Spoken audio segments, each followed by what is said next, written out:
Director of the American Business Immigration Coalition.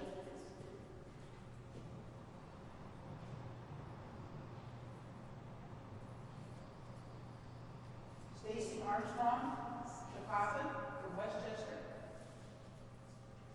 Commissioner Gaynor, Head of Business and Economic Development. Sochi Flores, our Bureau Chief for Economic Development. I hope I got it.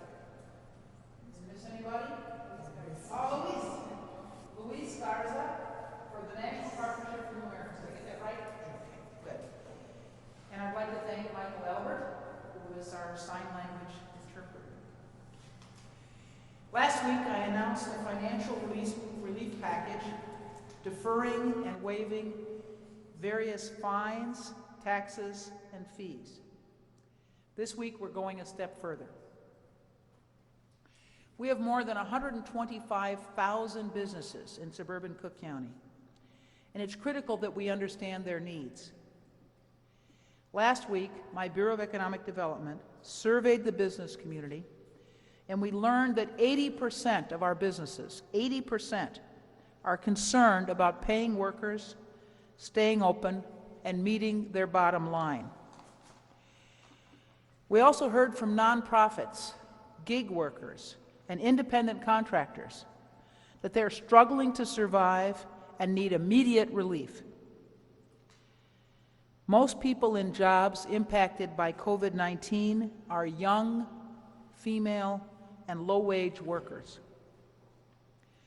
The CARES Act, the federal COVID-19 stimulus bill that was recently signed into law, provides just that relief.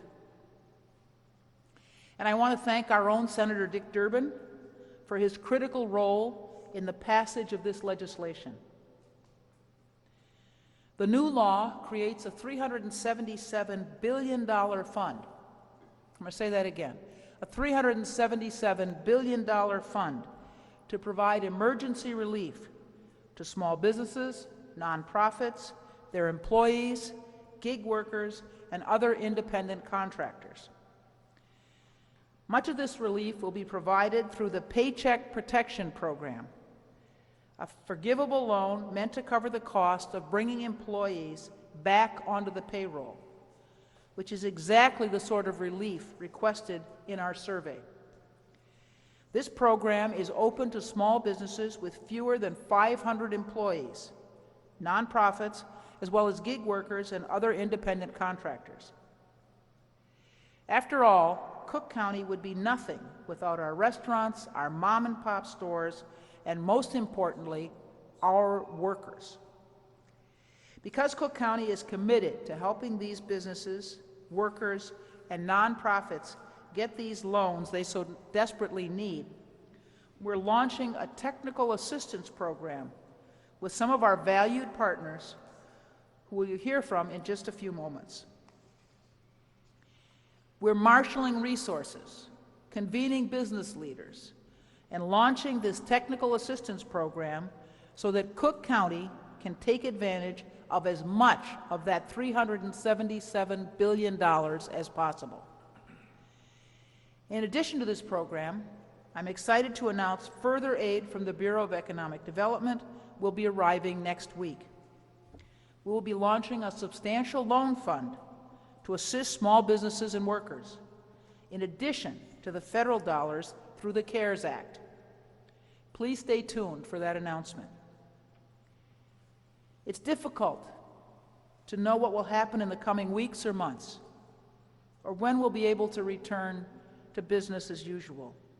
But I can tell you this, we're doing everything we can in Cook County to ensure that businesses, nonprofits, and gig workers survive this crisis and thrive when it's finally over.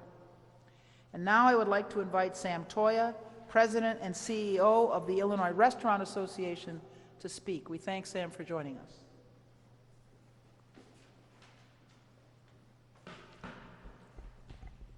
Thank you, Madam President.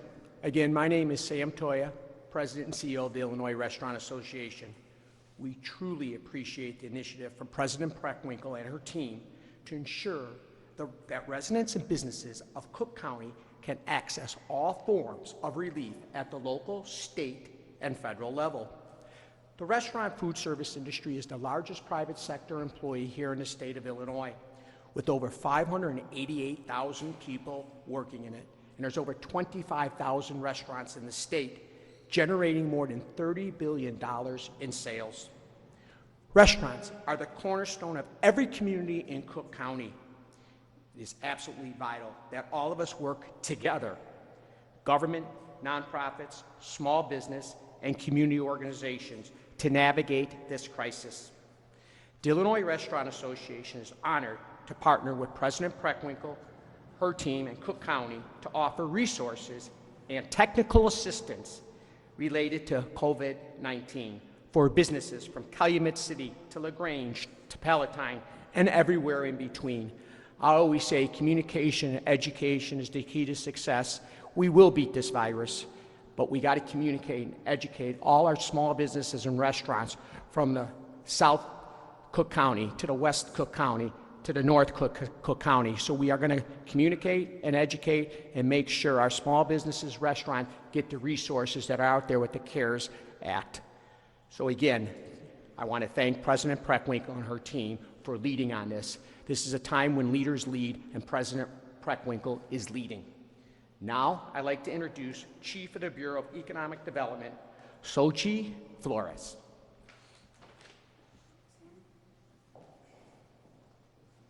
Good morning. I'm Xochitl Flores, the Bureau Chief of the Cook County Bureau of Economic Development. I am so excited to be here today and want to reiterate the importance of this program.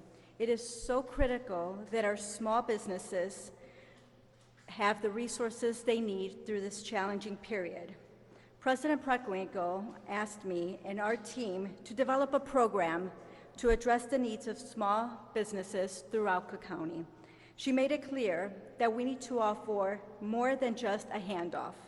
And this is something more than just a handoff. This is exactly what businesses need at this time. I want to thank Senator Durbin, the American Business Immigration Coalition, the Illinois Restaurant Association, and the National Partnership for New Americans for their role in developing the CARES package. We so appreciate this opportunity to partner with them to mobilize and educate our network of economic development organizations. Chambers of Commerce, community development financial institutions, and local lending institutions all need to play a critical role in assisting our small businesses, nonprofits, and independent contractors. Our initiative is all about ensuring access and building a network. We want to make sure that our small businesses get the critical resources they need, and they need them now. Our small mom and pop shops are not resourced with consultants and chief counsels helping them navigate and access these funds. Our strategy is critical and yet simple. Connect and share resources to provide a strong web of support for these small businesses. Our staff and partners will walk businesses through the application process and provide industry expert advice to reassure our small businesses are positioned for resilience. We will make additional resources available to help these organizations as the need arises. Our program kicks off next week with a webinar on Wednesday, April 8th, where we will provide payroll protection program details and also the application process, and that we will be doing that with our partners. A registration link will be on the county's website. I'd like to acknowledge our partners who signed on quickly with us without any hesitation to assist our small businesses. I want to thank you for your willingness to help shape and support this program and demonstrate the need of the strength and the impact that we can make if we combine our resources. With that said, I would like to invite Rebecca Shee, the Executive Director of the American Business Immigration Coalition. Thank you, Rebecca, for your partnership.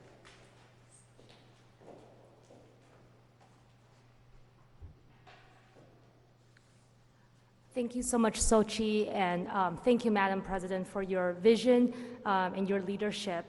So my name is Rebecca Shi, and I'm the director of the American Business Immigration Coalition.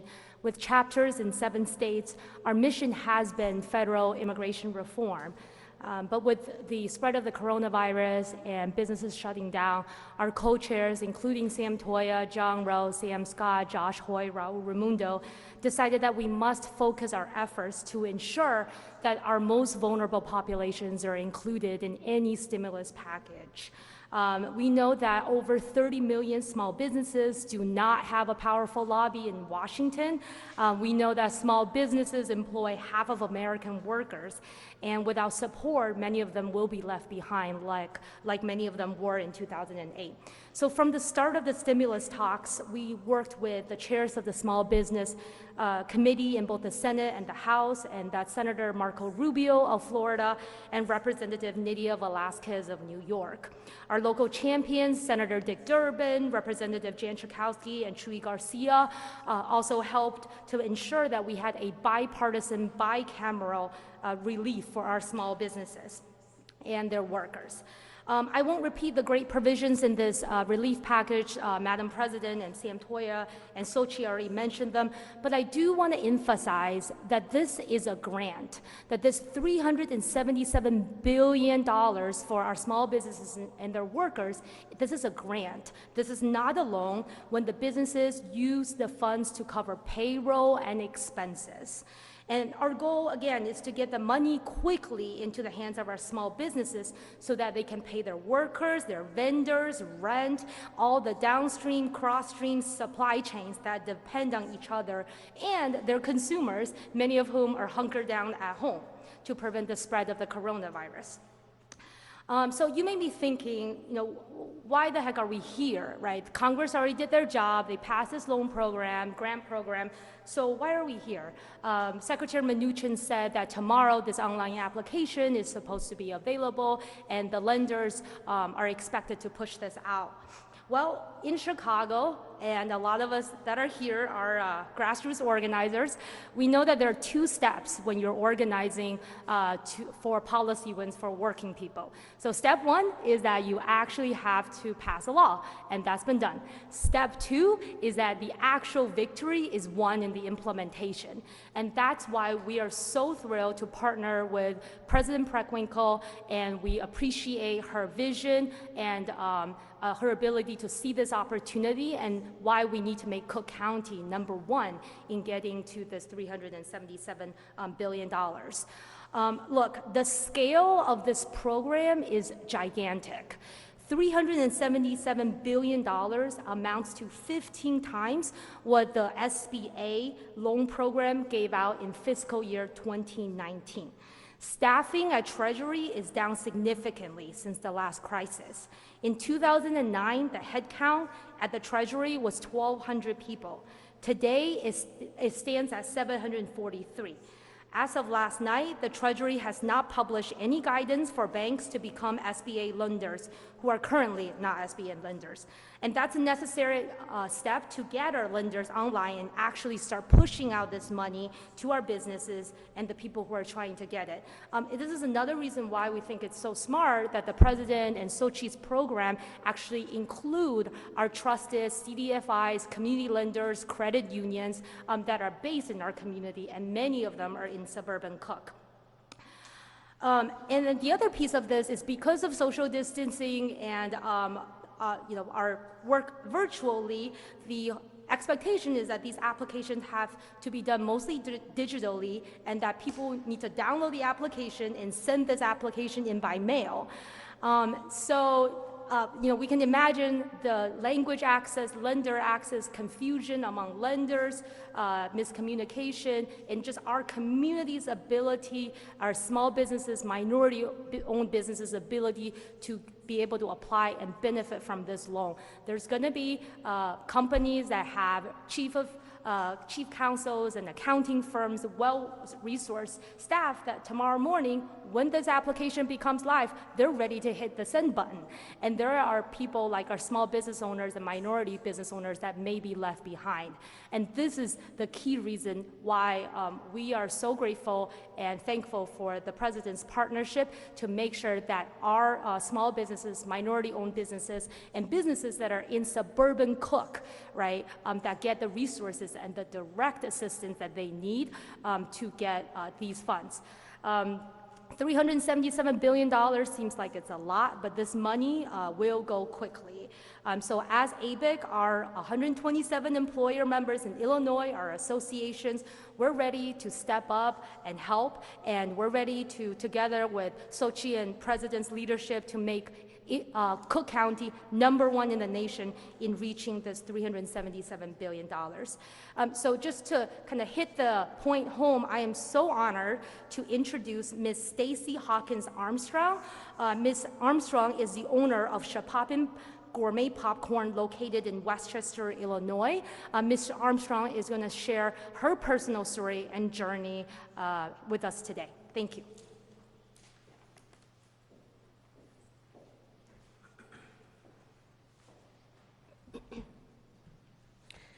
Good morning.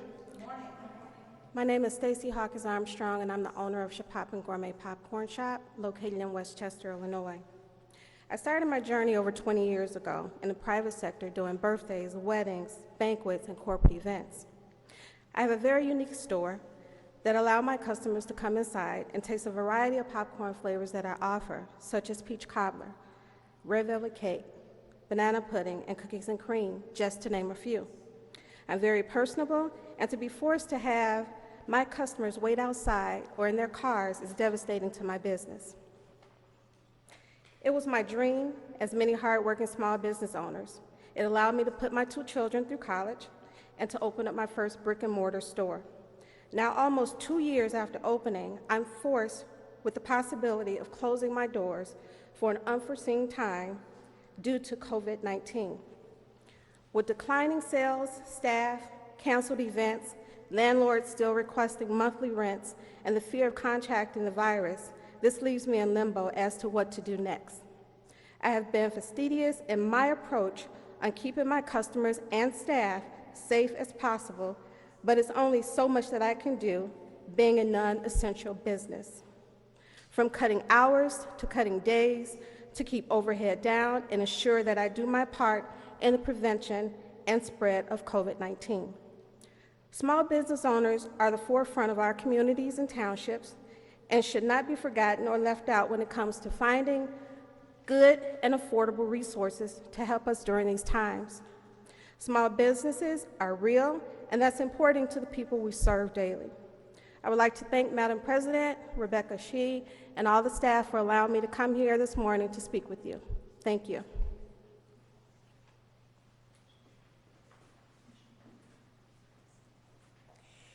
I'd like to ask Commissioner Bridget Gaynor, who's head of our Business and Economic Development Committee and the Board of Commissioners, to kind of close out here.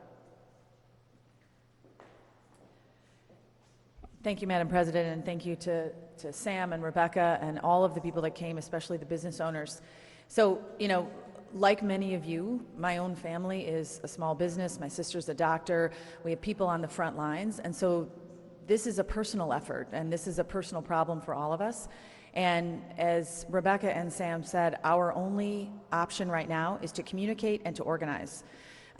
This afternoon, I will be hosting a webinar with the head of the SBA, Bo Steiner from Illinois, where small businesses can call in and learn how to access this grant, because this is going to be the difference as to whether or not we have small businesses in the city and in the county going forward, because the small business infrastructure is what makes our quality of life great in Cook County. And if we don't have the ability to keep these businesses going and to pay the staff so our economic infrastructure remains healthy, we're going to be in a much more difficult place going forward. So I want to applaud President Preckwinkle and Sochi for coming up and being proactive, not just in deferring home rule taxes and holding back on expenses and audits and things that would get in the way of a small business, but actually being proactive to bring money to the table. So our job now is to bring together the resources of the federal government, the state government, the city, and the county to best help our small business infrastructure. And to that, I'd like to thank President Preckwinkle and all of you here today. Thank you very much. Are there questions? You got questions on the phone there? I think we do have questions on the line. All right. Can we hear from our friends in the Fourth Estate? Hi, this is Alex at the Daily Line. So we're talking about $377 billion nationally. Is there any estimate available of how much of that will redound to Cook County? All right, so the question, Alex's question from the Daily Line was if we had any estimates on the amount of money of the $377 billion nationally might come to Cook County. Rebecca? So what's really great about this opportunity is that it's not by any kind of census tract, data, population. This is literally first come, first serve. So this is $377 billion in one pot that people, businesses just go to their lenders tomorrow. You should actually go today to ask about the program to get yourself set up for the 7-8 program in the SBA and quickly apply. And that's why we think that the strategy from the president's office is so effective is that, let's line our people up. Let's line our people up from the suburbs, minority-owned businesses, small businesses, our small restaurants, right, and get them applying.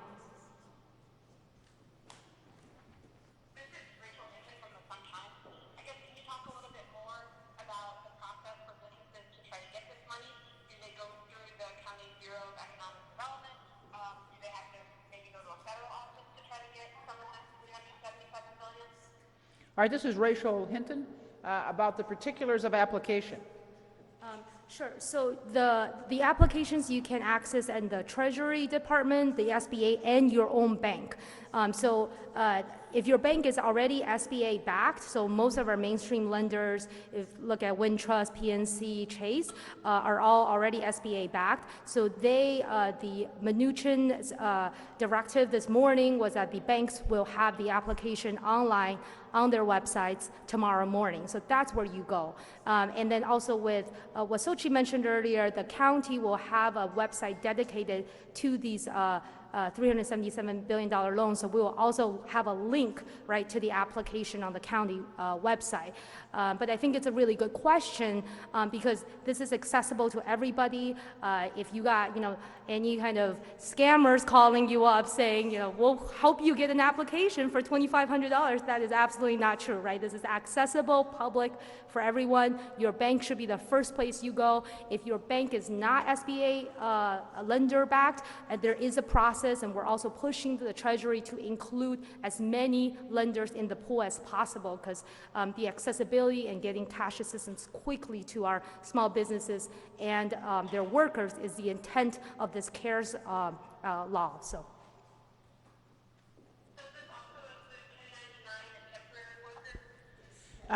Yes. So that's Rachel. Does it include 1099 and what did you say? Temporary workers. And the answer is yes. All right, so Alex, Rachel, anybody? Yes?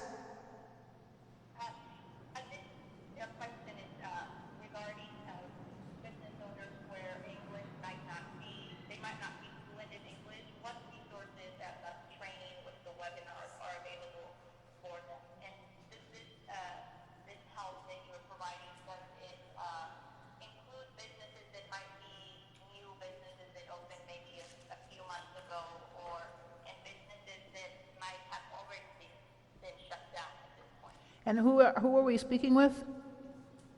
This is Carla Leal with Telemundo Chicago. Telemundo. Okay, so the question is non-English speakers and recently opened businesses. Rebecca, you want to take that too? So first, the associations at the within the President's network, like the Illinois Restaurant Association or our ABIC partners, we do have multilingual assistance for those that have language access.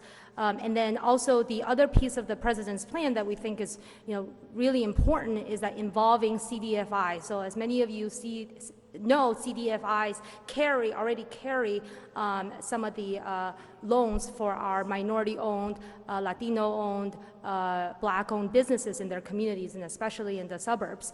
And so that should be your first place. And so your lender, your teller is probably multilingual as well. So that should be the first place that you either call or you get your kids to set up an online portal for you today to start communicating about the 7A loan of the SBA program. And then, I didn't know what the other question was. Recently owned business. Oh, so the recently opened businesses, so this law, this CARES Act, backdates to February 15th. So if you have a business, say it was opened in January, but starting on February 15th, you've incurred losses, had to lay off workers, losses in terms of other business-related expenses, that can also be part of what you use, and then fill out in that application that should be live tomorrow morning when you're applying for this with your lender, right? So this does back dates to February 15th. All right, Alex, and I'm sorry, is this our Telemundo friend again? No, this is Rachel Hinton again. Oh, Rachel, okay, yes. Sorry. Can you provide, I guess, maybe a little more details on the technical assistance program piece of this? What does that mean? And I guess what will the Bureau of Economic Development be doing to help these businesses? All right, so the particulars of the technical assistance program, we'll ask Sochi Flores to speak to that. Absolutely. So we are partnering with these three entities that will be coordinating closely with us to identify the chambers of commerce, the development corporations, all the smaller entities specifically within even the suburban Cook County that currently do not have a robust infrastructure in place to provide direct assistance to the businesses. So the TA will consist of webinar sessions, walking them through the process for completing the paperwork. So we're going to, like Rebecca said, do a very grassroots, roll up our sleeves type of effort, and that's what's required to really reach out to all these mom and pop shops at this point. We're going to be partnering with our municipalities to ensure that all their businesses receive information on our upcoming webinars. Like I said, we will have one this upcoming Wednesday, and there will be a series of them that will be in different languages. So please encourage your communities to look at our website, keep posted on upcoming webinars, and we will continue to figure out exactly what additional languages might be needed, but at this point, we do anticipate providing the webinars in different languages. Alex again. I wanted to ask if this application process looks any different for nonprofits and contractors than it does for small businesses, and also you've been speaking a lot about ways that the county and these partners will reach out to small businesses, but could you talk a little more about how you plan to reach those nonprofits, independent contractors, gig workers who might be a little bit less connected? All right, so the first question is the form different for nonprofits and for-profits? And what was the second question? I guess if you could talk a little more about how the county and these partnering groups are going to be reaching out to gig workers and independent contractors and people who are a little bit less connected to these kinds of business networks. Outreach to gig workers and independent contractors. All right, Rebecca? I will do the, for-profit, nonprofit is the exact same application, right now, 3-4 pages. It asks for the same evidence, loss of payroll, loss of other business, or unable to pay for other business expenses, backdating to February 15th. So same process. In terms of I'll have Sochi take the answer around the outreach, the networks, but in terms of your gig workers, your independent contractors, your sole proprietors, our advice is that if you are a small business and you're a restaurant, right, and your question might be, hey, you know, I have this guitar player that plays at my restaurant every Thursday night. You know, can I cover him? Can I fill him in as part of my payroll? Our answer is absolutely yes. So the way that this law was written was inclusive of many different types of businesses and many different types of workers, and so you should include all of them in your application. The other thing about this legislation is that you should be calculating the average monthly expenses for your business. So for example, you know, Miss Armstrong's gourmet popcorn shop in Westchester, Illinois. You know, I imagine a month like December is probably super busy, super profitable, right, because of the holidays. But maybe a month like last February, it wasn't so great. So what she needs to do tomorrow, you know, when she goes and talks to her lender, is that she needs to look at her total profit for 2019 and divide that by 12. So you use the average monthly profit, average monthly expense, right? That's payroll and expenses, and you use that to go to your lender and you apply for 2.5. You multiply by 2.5 to get the first group of loans, and then which means that inside of that you also calculate, right, your independent contractors. Maybe there was somebody who delivered for Miss Armstrong her popcorn, you know, throughout Suburban Cook every month, right? So, but she only pays that guy once a month. That guy is part of her business expense. And what this means is that when she gets the loan that turns into a grant from her bank, she can pay that guy and bring him back on the payroll, right? So the idea is that that's also the network where you get your independent contractors and your sole proprietors, right? Just include them in your application. They're part of your payroll. They were part of your expenses for 2019. They should be part of the grant loan that you receive right now under this act. Now cover the second part of the question with regards to the nonprofits. The county, the Bureau of Economic Development, we have a very strong network of nonprofit organizations that we currently work with and support through our funding. So we will definitely tap into that network, but besides that, we also work closely with our Council of Governments, our municipalities, our elected officials to ensure that they also tap into their networks of nonprofits and other organizations that should be taking advantage of this information. So one of our partners, the National Partnership for New Americans, also has a very strong network of nonprofit organizations and associations that they work with. We will be continuing to refine and figure out exactly what additional partners we will need to advocate for, but this information will be accessible to our municipal partners and different organizations, and we will make sure to cater it specifically for nonprofits to ensure that they have the information that's specifically needed for their environment, and then we'll be doing webinars that will be specifically for the business side of it. Just a second, Rachel. I would ask Luis Garza from the National Partnership for New Americans to respond as well. Luis? Yes, thank you so much. So my name is Luis, and I'm with the National Partnership for New Americans. We're a network of immigrant rights organizations, 37 of the largest immigrant rights organizations in 32 states. So it is an honor for us to be part of this great effort, especially as it was mentioned. So we make sure that this funds and this support also goes to nonprofit organizations. That is really essential that we highlight how nonprofits are also small businesses. They're also struggling during these difficult times.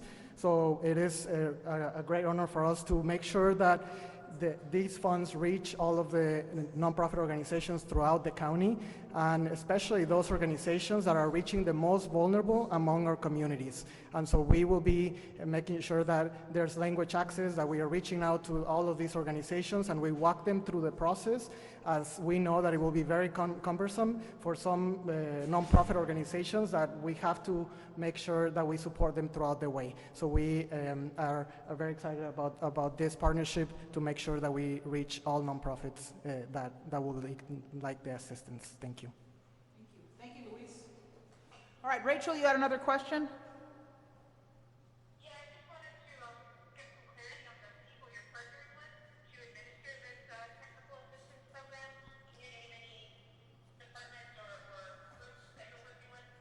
All right, so the question is, who are our partners?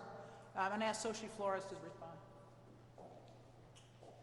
So currently we have 3 strong partners that have been advocating with our senators in order to get this legislation to ensure that small businesses and the nonprofits would not be forgotten. So those are the ones that are subject matter experts, and we really want to partner with the American Business Immigration Coalition, the Illinois Restaurant Association, and the National Partnership for New Americans. So those are the 3 entities that will be helping us establish this robust network of trainings and webinars and helping really walk through the process with our nonprofits and businesses.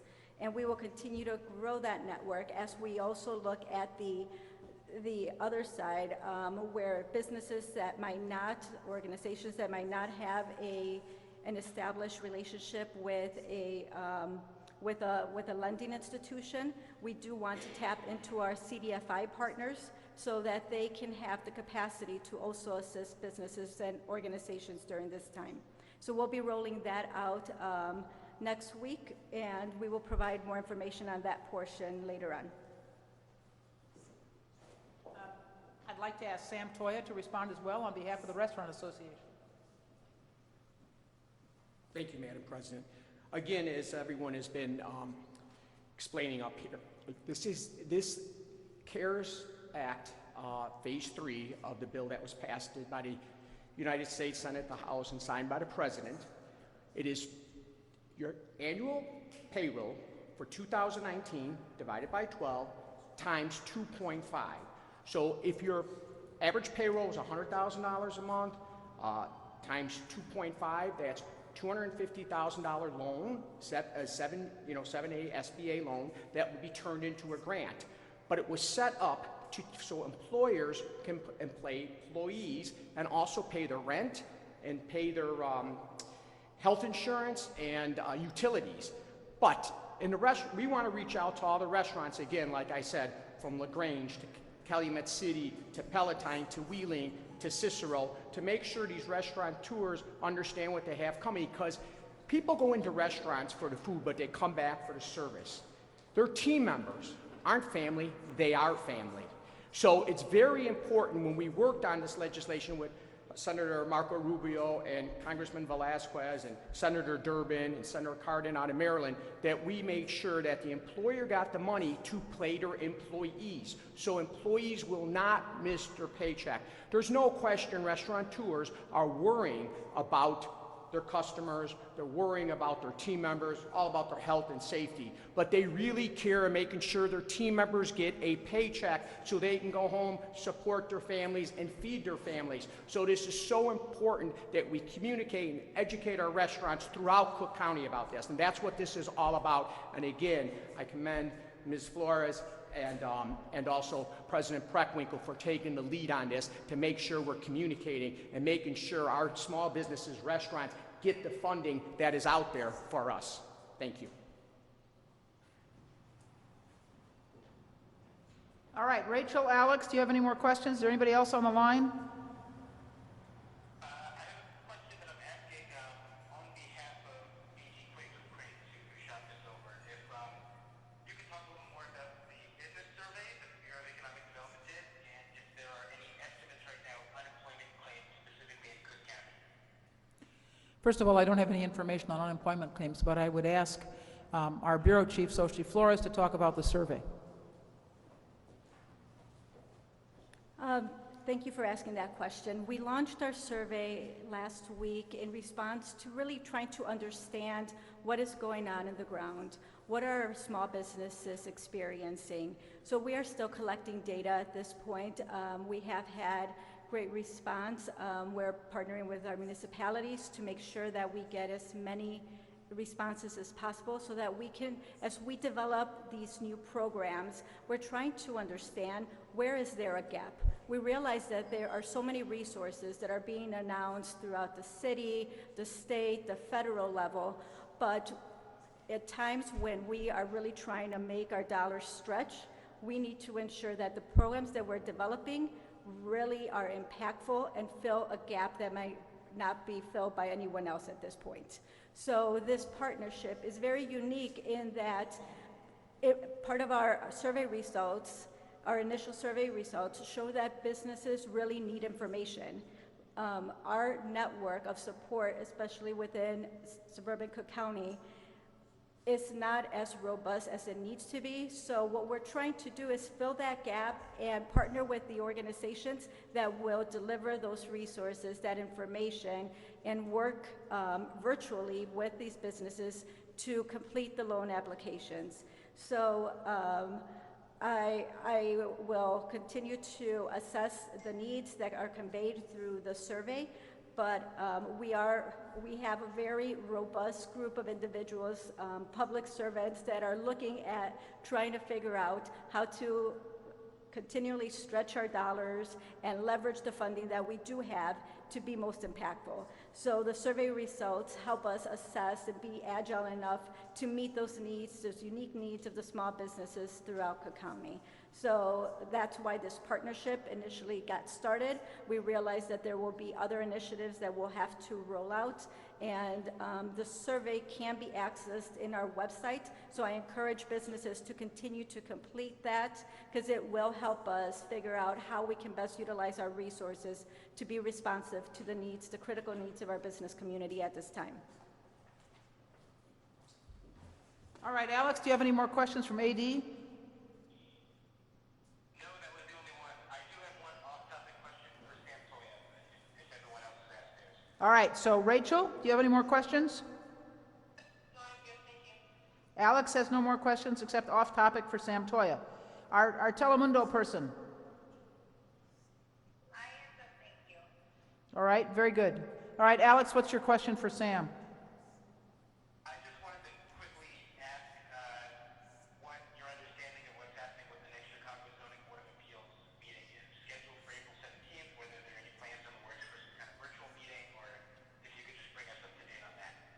You want to ask Sam Toya about the Chicago? Are you? All right. All right. We'll ask Sam to come to okay. All right. Okay. Sam's going to come to the microphone. He says it's totally off. Go ahead. Yes, so obviously that's off topic here, but again, we're here to support our small businesses and restaurant throughout Cook County. But to answer that question, there is communications going on right now. Again, as we all know, the governor has us, basically still in, we're still shelter in place until the end of April. So we're not sure if that meeting's going to take place or not, but it might, like you said, over virtual, over video and stuff like that. But there's communication going on right now. But right now, we're here worrying about our small businesses and our employees here throughout Cook County. Thank you. All right. Thank you all. Thank you all. And thank you all for joining us. I'm very grateful to all of you. Okay? Thank you very much. Normally I'd shake